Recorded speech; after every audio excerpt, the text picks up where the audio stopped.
নমস্কার, ঈশান Bangla prime time সংবাদে আপনাদেরকে স্বাগত জানাই। আপনাদের সঙ্গে রয়েছে আমি অপরাজিতা। প্রথমেই দেখে নেব প্রাইম টাইম শিরোনাম।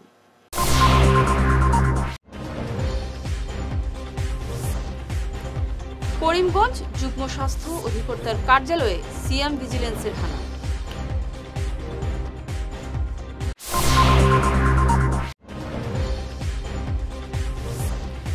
শালচাপড়ায় ভয়াবহ যান সংঘর্ষে মৃত্যু জিআরএসের।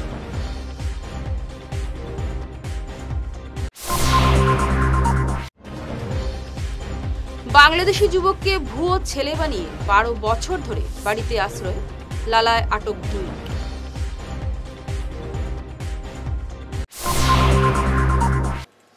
এবার প্রাইম টাইম বিস্তারিত খবর। করিমগঞ্জ জেলা যুগ্ম স্বাস্থ্য অধিকর্তার কার্যালয়ে সিএম ভিজিলেন্স সেলের হানা। হেলথ সার্টিফিকেট দেওয়ার নামে টেট শিক্ষকদের কাছ থেকে 2.5 থেকে 3 হাজার টাকা উৎকোচ নেওয়ার অভিযোগে দিশপুর থেকে ছুটে আসে সিএম ভিজিলেন্স সেলের 2 সদস্যের এক টিম। আজ তারা যুগ্ম স্বাস্থ্য অধিকর্তার কার্যালয়ে গিয়ে সার্টিফিকেট ইস্যুর কাজে নিযুক্ত 3 কর্মীকে টানা জিজ্ঞাসাবাদ চালান। একই সঙ্গে কার্যালয়ের বিভিন্ন নথিপত্র খতিয়ে দেখান সিএম ভিজিলেন্স সেলের 2 আধিকারিক।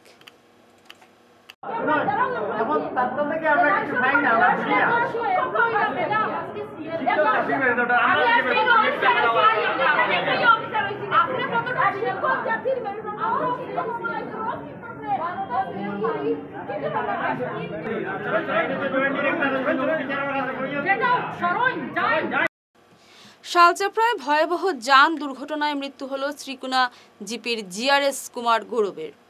তার বাড়ি শ্রীকুনা জিপিতেই। ঘটনাটি সংঘটিত হয়েছে আজ দুপুর 1:30টা নাগাদ। করিমগঞ্জমুখী একটি যাত্রীবাহী বাসের সঙ্গে অল্টোর মুখোমুখি সংঘর্ষ বাধে। অল্টোর চালকের আসনে ছিলেন কুমার গৌরব। ভয়াবহ এই সংঘর্ষে অল্টো সম্পূর্ণ দুমড়ে মুচড়ে যায়। স্থানীয়রা এগিয়ে এসে চালকের আসনে বসা কুমার গৌরবকে রক্তাক্ত অবস্থায় উদ্ধার করে কালীনগর হাসপাতালে নিয়ে যান, কিন্তু পরে তার মৃত্যু হয়। আব্দুল্লাহ চৌধুরী শালচাপড়া পার্ট 2 করছে, এটা নতুন ব্রিজ। এই যে অ্যাক্সিডেন্টটা হয়েছে মানে আমরা তো বাজার টাউন শুনিয়া বাইরে হয়েছি, বাইরে তো দেখলাম যে অবস্থা।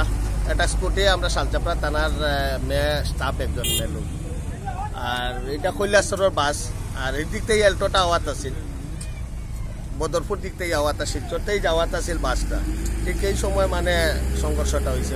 আর সঙ্গে সঙ্গে মানে এমন পরিস্থিতিতে তারে পাওয়া গেছে তো একদম সংকটজনক অবস্থায়। লোকাল মানুষ আমরা সব মিলিয়া গাড়ির দরজা দরজা টানি টুনি ভাঙিছি, ভাঙিয়া পরে তারে বাইর করছি। বার করি আমরা কালীনগর হসপিটাল পাঠাইছি। তো পাঠানোর পরে দেখা যায় হসপিটাল থেকে এখন আমরা শালচাপড়া অ্যাম্বুলেন্স যেটা এরা গেছিল, যাওয়ার পরে তারা খবর করল যে ডেড। ছেলেটা হইল কি আমরা শালচাপড়া ব্লকের জিপিসি শ্রীকুনা জিপির নাম হইল গৌরব দেব। আচ্ছা, এই বাসে কতজন জখম হয়েছে? বাসে কেউ ইঞ্জুরি হইলে আমরা তো বুঝছি না, ওদিকে তারে বাসানির দিকে রয়েছি। ওদিকে যদি টুকটাক কেউ ইঞ্জুরি হয় তাহলে কোন দিকে উঠে গেছে, এমন মেজর কোনো ইঞ্জুরি। এল্টোর তো হেই ছিল খালি। তো হে গুরুতর অবস্থায় আমরা পাইয়া তারে কালীনগর হসপিটালে পাঠাইছি। ওখান থেকে খবর আইল যে হেড গাড়িটা সিচারে গাড়িটার নম্বর দেখলে বুঝা দেবো। আমরা তো অতটা লক্ষ্য করছি না, তারে বাঁচাইতাম না, গাড়ির নম্বর লক্ষ্য করতাম। আমরা তো তারে বাঁচাইবার দিকে।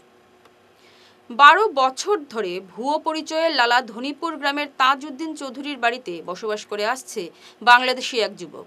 গোপন সূত্রে খবর পেয়ে শামউদ্দিন নামের ওই বাংলাদেশি যুবককে গতকাল রাতে আটক করেছে লালা পুলিশ। সঙ্গে আটক করা হয়েছে তাজউদ্দিনকেও। বাংলাদেশি ওই যুবককে নিজের ছেলে বলে পরিচয় দিয়ে তাজউদ্দিন তার বাড়িতে আশ্রয় দিয়েছিলেন 12 বছর। ঘটনাটি সামনে আসতেই ব্যাপক চাঞ্চল্য দেখা দিয়েছে গোটা জেলায়।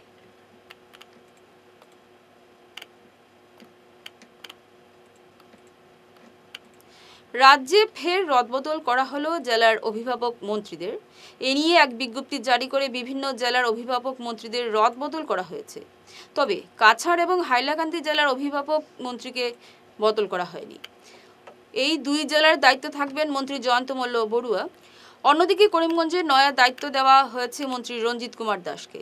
এতদিন করিমগঞ্জের অভিভাবক মন্ত্রী ছিলেন পীযূষ হাজারিকা। বরখলার ডলু, বালাছড়া, সুবং, ময়নাগড়, কাশীপুর, রানীঘাট, চন্দ্রনাথপুর এবং জারলতলা এলাকায় গতকাল রাতে অভিযান চালিয়ে বিপুল পরিমাণ বিলেতি মদ বাজেয়াপ্ত করেছে আবগারি বিভাগ। বরখলার আবগারি বিভাগের সাব ইন্সপেক্টর অরুণ কুর্মির নেতৃত্বে এই অভিযান চালানো হয়। আবগারি বিভাগের এই অভিযানকে সাধুবাদ জানিয়েছেন এলাকার জনগণ। অরুণ কুর্মি জানান, এমন অভিযান অব্যাহত থাকবে। আপনি যে এতগুলি আজকে বিলাতি মদ বাজেয়াপ্ত হল, এটার মানে ব্যাপারে তো আমরা শুনছেন, কিরকম আপনার দরলা? এই রানীঘাট এরিয়াতে আমার একটা গোপন সূত্রে খবর ছিল, অনেক মানে কয়েকদিন মানে আগে খবর ছিল যে এখানে একটা অবৈধভাবে একটা মানে মদের একটা আড্ডা শুরু হয়েছে। এইটার কারণে আজকে আমি একটা অভিযান চালিয়ে এই বিপুল মদের বাজেয়াপ্ত করতে পেরেছি। মুসলিম সমাজের একটা এখানে বহুদিন যাবত একটা অভিযোগ ছিল, এখানে ছোটো বাচ্চাগুলা স্কুল যে ছাত্রগুলা মদ খেয়ে ইয়ে করে আর কি, এখানে এই যে রানীঘাটের ব্রিজের উপরে আর কি। তাই আমি আমার দলবল নিয়ে আজকে এইগুলো বাজেয়াপ্ত করতে পেরেছি আর কি।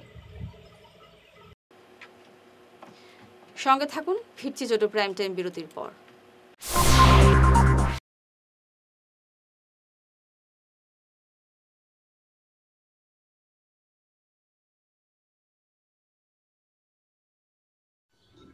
এনার্জি হিলিং সেন্টারে আসুন।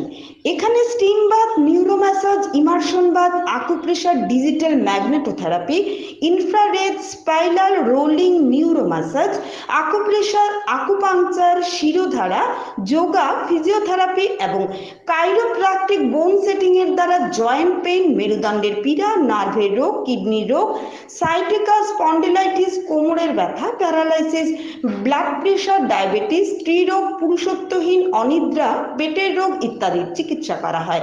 এছাড়া যে কোনো ব্যক্তি প্রাকৃতিক চিকিৎসার মাধ্যমে শরীরের দীর্ঘদিনের জমিয়ে থাকা টক্সিনগুলোকে বের করার জন্য স্টিম বাথ নিতে পারেন।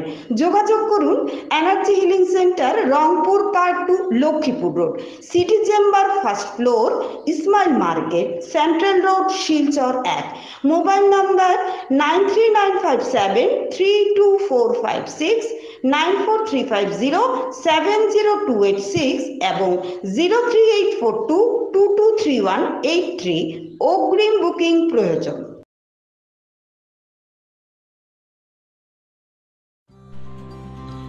সোনার সংসার জুয়েলার্স, সোনা মানেই সোনার সংসার। আমাদের এখানে রয়েছে চূড়, বালা, ব্যাঙ্গল, মান্তাসা, চেইন, রিং, চুড়ি। 50,000 টাকার সোনার গহনা কেনাকাটা করলে রয়েছে একটি নিশ্চিত উপহার। 5 লক্ষ টাকার ওপরে কেনাকাটা করলে একটি ডায়মন্ড রিং উপহার হিসেবে পাওয়া যাবে, উইথ 50% মেকিং অফ, অর্থাৎ মজুরি 50% ছাড় রয়েছে। ইএমআই সিস্টেমে সোনা পাওয়া যাবে। মাসিক কিস্তিতে সোনা কিনতে পাওয়া যাবে।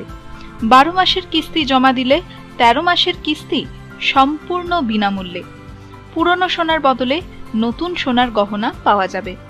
এছাড়াও আমাদের মধ্যে রয়েছে ডায়মন্ড রিং, গলার হার, মঙ্গলসূত্র।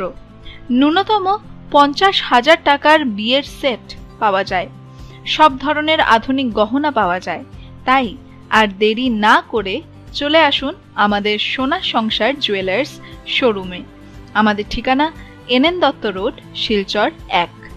যোগাযোগের জন্য ল্যান্ডলাইন নাম্বার 03842260081, আমাদের মোবাইল নম্বর 9395163088 অথবা 9395178117। ফিরে এলাম বিরতির পর। বরাক ভ্যালি করম মহোৎসব পালিত হবে কালাইনের কুরকুরি চা বাগানে। সারা অসম আদিবাসী ছাত্র সংস্থা, কাটিগড়ার সব বাগান পঞ্চায়েত এবং বাগানবাসীর উদ্যোগে আগামী 14 সেপ্টেম্বর এই মহোৎসবটি আয়োজন করেছে কুরকুরি বাগানের ফুটবল ময়দানে। আজ এক সাংবাদিক বৈঠকে এ নিয়ে বিস্তারিত তুলে ধরেন পুজো কমিটির সম্পাদক ভুবন রাজওয়ার, জয়চরণ কুর্মী সহ অন্যান্যরা। বরাক ভ্যালি করম পূজা মহোৎসব আমরা কুরকুরি চা বাগান ফুটবল মাঠে করছি। আমাদের সাথে আছেন যে আমাদের কাঠিগড়া সমষ্টির প্রত্যেক বাগানে আমাদেরকে আর্থিক সাহায্য এবং সব রকমই সাহায্য করছেন। আশেপাশে যারা আছেন তারাও আমাদেরকে সাহায্য করছেন, কারণ এই করম পূজাটা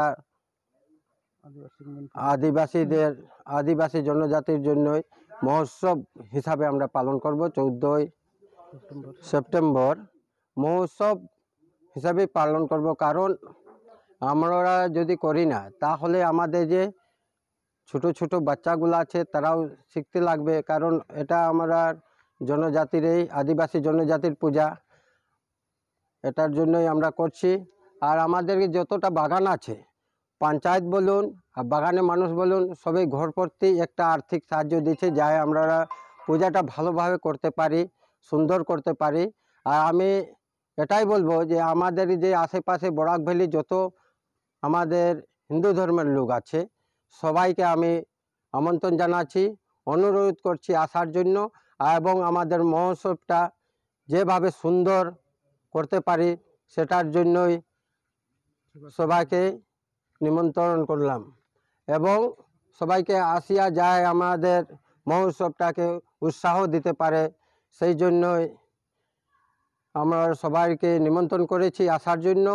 আর আমাদের বাগানের যারা পঞ্চায়েত আছে ওনারা প্রত্যেক বাগানে যে আর্থিক সাহায্য করছে প্রত্যেক ঘরে। ভুয়ো সংবাদ এবং সংবাদ উপস্থাপনার দৌরাত্ম্য রোধ আত্মপ্রকাশ করল Cachar e-media journalist association.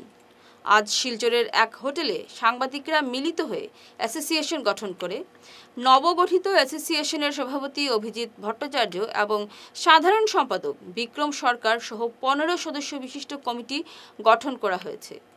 Digital সক্রিয় স্বঘোষিত সংবাদ পরিবেশনকারীদের বিরুদ্ধে এই কমিটি মাঠে নামবে। মিডিয়া পরিচয় অপব্যবহারকারীদের শনাক্ত করে ব্যবস্থা নেবে এই কমিটি। নমস্কার।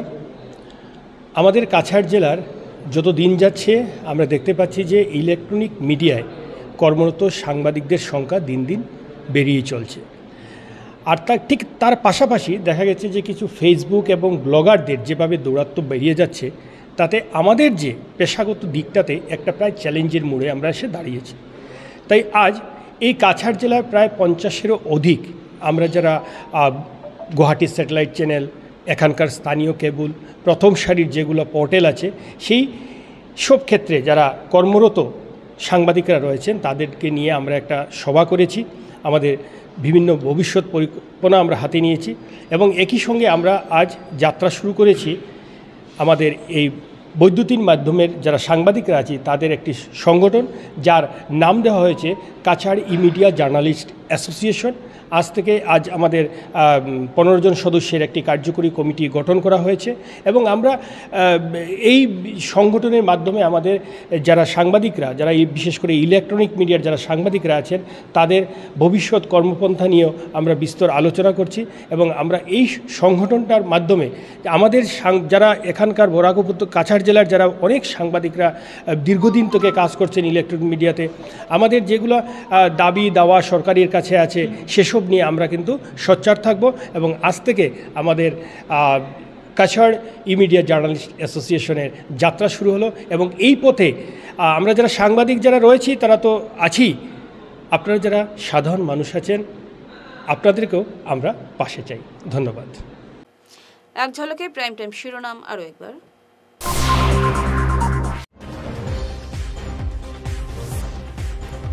করিমগঞ্জ যুগ্ম স্বাস্থ্য অধিকর্তার কার্যালয়ে সিএম ভিজিলেন্সের হানা।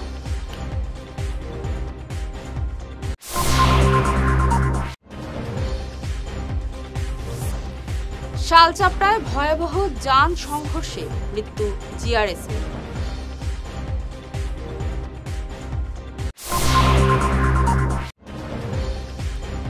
বাংলাদেশি যুবককে ভুয়ো ছেলে বানিয়ে 12 বছর ধরে বাড়িতে আশ্রয়, লালায় আটক 2।